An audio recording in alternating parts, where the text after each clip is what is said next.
नमस्कार दोस्तों, मैं हूं युग बगड़िया। आज हम बात करने वाले हैं राजा रघुवंशी हत्याकांड के बारे में। राजा रघुवंशी हत्याकांड मामले में शिल्लोंग पुलिस ने आखिरकार चार्जशीट दायर कर दी है। 790 पन्नों की इस चार्जशीट में पुलिस ने स्टेप वाइज स्टेप बताया है कि हत्या किसने की, प्लानिंग किसने की और मास्टरमाइंड कौन था। चार्जशीट फाइल करने में पुलिस को 90 दिन का समय लग गया, यानी कि लगभग 100 दिन। अब यह चार्जशीट कोर्ट में जमा हो चुकी है। राजा के परिवार वाले इस चार्जशीट और पुलिस की जांच से काफी संतुष्ट हैं। इस चार्जशीट में जो विस्तार से बताया गया है कि राजा की पत्नी सोनम रघुवंशी का क्या रोल था, बाकी लोगों ने क्या किया और पूरी साजिश कैसे रची गई। इस वीडियो में हम जानेंगे कि चार्जशीट में क्या क्या खुलासे हुए हैं, तो वीडियो को अंत तक जरूर देखें। विशाल सिंह चौहान विशाल सिंह चौहान का नाम चार्जशीट में सबसे पहले आता है।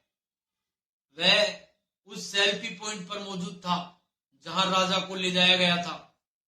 विशाल ने ही राजा पर कुल्हाड़ी से हमला किया। उसने राजा के सिर पर 2 वार किए थे, जिसके बाद राजा जमीन पर गिर गया और खून बहने लगा। आकाश राजपूत दूसरा आरोपी है। वह हत्या के समय सेल्फी पॉइंट से कुछ दूरी पर बाइक लेकर बैठा था। उसका काम निगरानी करना था। अगर कोई आसपास आता तो वह आवाज देकर बाकियों को सतर्क करता।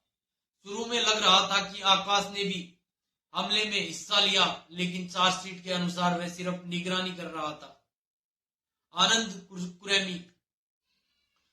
कुरैमी तीसरा आरोपी है, जो विशाल के साथ मौके पर था। उसने फर्जी दस्तावेजों का इस्तेमाल करके सिम कार्ड खरीदा गया। इस सिम कार्ड को सोनम और बाकी आरोपी इस्तेमाल कर रहे थे। सोनम रघुवंशी ने राजा को सेल्फी पॉइंट तक लाने की साजिश रची।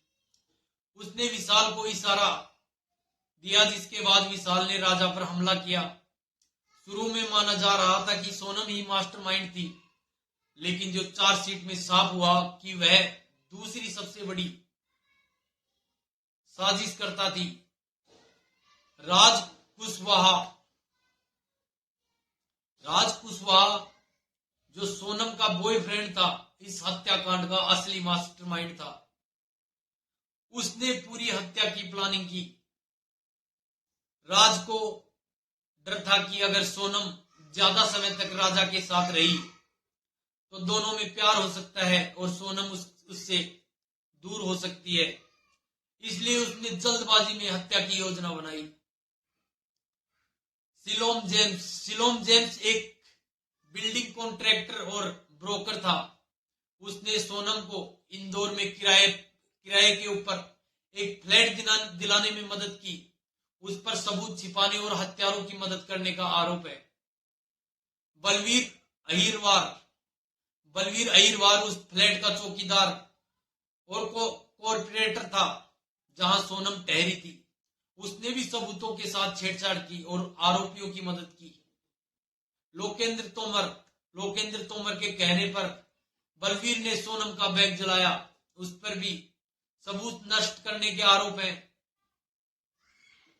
हत्याकांड की साजिश कैसे शुरू हुई थी, इसके बारे में आपको बताता हूं।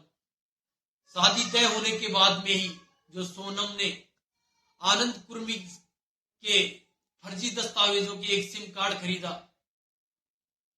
इस सिम से वह राज कुशवाहा से लगातार संपर्क में रहती थी। शुरू में उनका प्लान था कि वे भाग जाएंगे। वे चाहते थे कि सोनम की स्कूटी कहीं छोड़ दी जाए और वो एक ऐसी लाश ढूंढी जाए जो सोनम से मिलती जुलती हो। इस लाश का चेहरा खराब करके नदी में फेंकने की योजना थी, ताकि लोग सोचे कि सोनम मर गई है, लेकिन उन्हें ऐसी कोई लाश नहीं मिली। उन्होंने सरकारी अस्पताल और कई जगहों पर जानकारी जुटाई, लेकिन यह प्लान फ्लॉप हो गया। इसके बाद भागने का प्लान बनाया, लेकिन उसे भी छोड़ दिया गया क्योंकि घर वाले उन्हें ढूंढ लेते और पकड़ लिया जाता। आखिरकार राज कुशवाहा ने फैसला किया कि राजा को हनीमून के दौरान मार दिया जाए। उन्होंने ऐसी जगह चुनी जहां कम लोग आते जाते हों। उन्होंने ऐसी जगह जहां बिल्कुल कम लोग हों ताकि उन्हें कोई ना देख पाए और वो अपने प्लान को आसानी से, इसी के तहत उन्होंने महाबलेश्वर, माथेरान और कई पहाड़ी इलाकों की तलाश की, लेकिन आखिरकार वे मेघालय में शिलोंग को चुना उन्होंने, क्योंकि वहां टूरिस्ट कम आते हैं और कई जगह छिपी हुई है। सोनम ने टिकट्स बुक किए और डेस्टिनेशन का प्लान किया, लेकिन उसने सिर्फ जाने का टिकट बुक किया, क्योंकि उनका इरादा पहले से ही हत्या का था। हत्या के बाद सोनम फरार होकर यह दिखाना चाहती थी कि वह किडनैप हो गई है या मर गई है। राज कुशवाहा ने पहले ही सोचा था कि वह भी जो शिलोंग जाएगा, लेकिन बाद में उसने फैसला किया कि वह नहीं जाएगा ताकि शक न हो। उसने अपने दोस्तों विशाल, आकाश और आनंद को सोनम के साथ भेजा और उन्हें पैसे दिए जो सोनम के ही थे। 23 मई को शादी के सिर्फ 12 दिन बाद विशाल ने वेई सोडोंग फॉल्स के पास राजा पर कुल्हाड़ी से हमला किया। सोनम उस समय मौके पर मौजूद थी। हमले के बाद राजा की लाश को पास ही जो खाई थी उसमें फेंक दिया गया। 17 जून को शिलोंग पुलिस की जो टीम थी, एसआईटी की टीम ने राजा के परिवार से पूछताछ की। परिवार वालों ने जो परिवार में सचिन, विपिन और उसकी मां को शुरू में ये सब सुनकर विश्वास नहीं था कि सोनम इस हत्याकांड में शामिल हो सकती है। उन्हें लगा यह ह्यूमन ट्रैफिकिंग या किडनैपिंग का मामला हो सकता है, क्योंकि कोई फिरौती की मांग नहीं आई थी। लेकिन जैसे जैसे जांच आगे बढ़ी, सच सामने आया कि यह एक सुनिश्चित हत्या थी। सोनम ने 2 बड़े झूठ बोले थे जो केस को सोल्व करने में अहम रहे।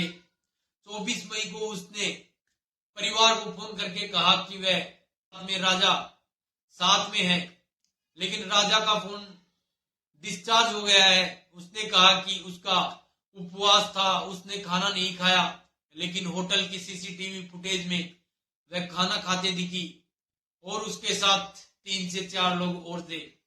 दूसरा उसका झूठ था कि जो सोनम ने अपना मंगलसूत्र वाला बैग होटल में छोड़ दिया और सामान्य कपड़ों में निकल गई। पुलिस ने लोकल गाइड से पूछताछ की, जिसने बताया कि उसने सोनम को 4 अन्य लड़कों के साथ देखा था, न कि राजा के साथ।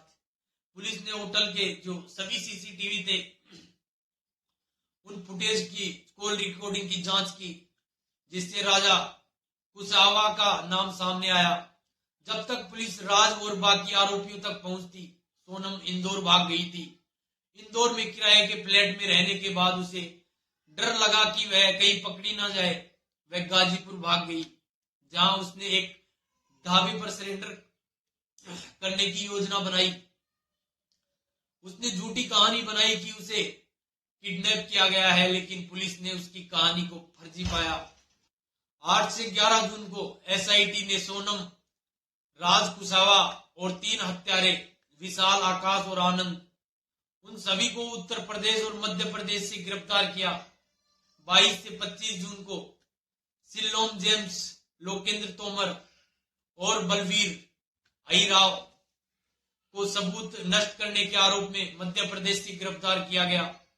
पुलिस ने 2 कुल्हाड़ियां बरामद की जिनसे हत्या की गई थी। पोस्टमार्टम की रिपोर्ट ने राजा के सिर पर 2 गहरे घाव पाए। तो चार्जशीट में बाकी यही सब था। चार्जशीट में सभी आरोपियों की जो भूमिका साफ की गई थी। इसमें बताया गया था कि हत्या की साजिश शादी के तुरंत बाद शुरू हो गई थी। पुलिस ने 5 मुख्य आरोपियों जो सोनम, राज, विशाल, आकाश और आनंद के खिलाफ भारी सबूतों के साथ जो चार्जशीट दायर की थी। 3 अन्य आरोपी शिलोंग, लोकेंद्र और जो बलवीर के खिलाफ फोरेंसिक रिपोर्ट आने के बाद पूरक चार्जशीट दायर की जाएगी। चार्जशीट में यह भी बताया गया कि जो सोनम और राज ने हत्या से पहले 3 बार नाकाम कोशिश वो कर चुके थे। राजा को मारने की इनकी जल्दबाजी इतनी थी कि शादी के तुरंत बाद ही इन्होंने प्लानिंग शुरू कर दी थी। वे दोनों रुक क्यों नहीं सकते थे? यही सब सवाल हैं। इन सवालों के जवाब चार्जशीट में के जो पन्नों में छिपे हैं। जैसे ही मुझे पूरी चार्जशीट की जो जानकारी मिलेगी मैं आपके सामने जरूर लेकर आऊंगा। और इस हत्याकांड के बारे में आप भी अपनी राय कमेंट बॉक्स में रख सकते हैं। जाने से पहले चैनल को सब्सक्राइब करना ना भूलें।